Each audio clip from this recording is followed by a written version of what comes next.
আজকে আসলে এমনই একটা দিন। নর্মালি কেউ ফরম্যাট থেকে রিটায়ার করে, সবাই স্ট্যাটাস দেয়, তাদের ফিলিংসটা বুঝায়। বাট এমন একজন ব্যক্তি আজকে রিটায়ার করলো যার সাথে আমার প্রায় অলমোস্ট 20 বছর 25 বছরের একটা জার্নি। তো একটা স্ট্যাটাসে আসলে আমি এটা মানুষকে বুঝাতে পারতাম না যে আমার ফিলিংসটা তার প্রতি কি, বা আমার এখন কি কেমন মনে হচ্ছে। তো আপনারা জানেন সবাই যে মুশফিক কিছুক্ষণ আগেই ওডিআই ফরম্যাট থেকে রিটায়ার করেছে।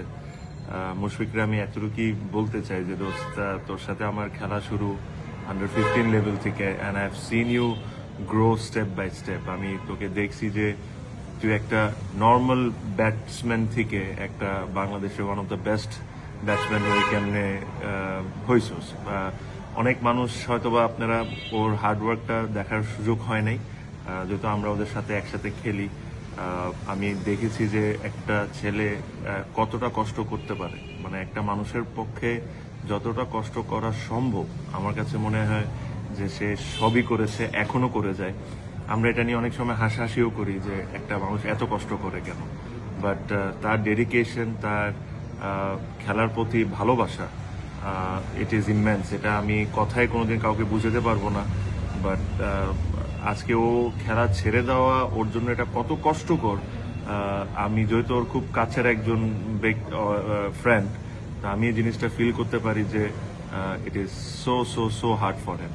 But whatever you have achieved, my friend, it has been phenomenal. Whatever you have done as a captain, as a player for Bangladesh, this will be remembered for years and years and years to come. এখনো তুই একটা format খেলবি, test format, and I really hope and pray that you do well and you at least play the 100 test, যেটা বাংলাদেশে এখন পর্যন্ত কোনো cricketer খেলে নাই। সো আমি এটা আশা করবো যদি 100তম টেস্ট অবশ্যই খেলবি।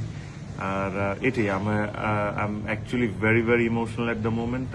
I can feel what you can feel, but Bangladesh will miss you. This is for sure. Whatever you have done for the country, this will be remembered for number of years to come. And I'm fortunate enough to play in DPL with you, so I'll have some more time to share. But thank you very much for everything, Mushfiq.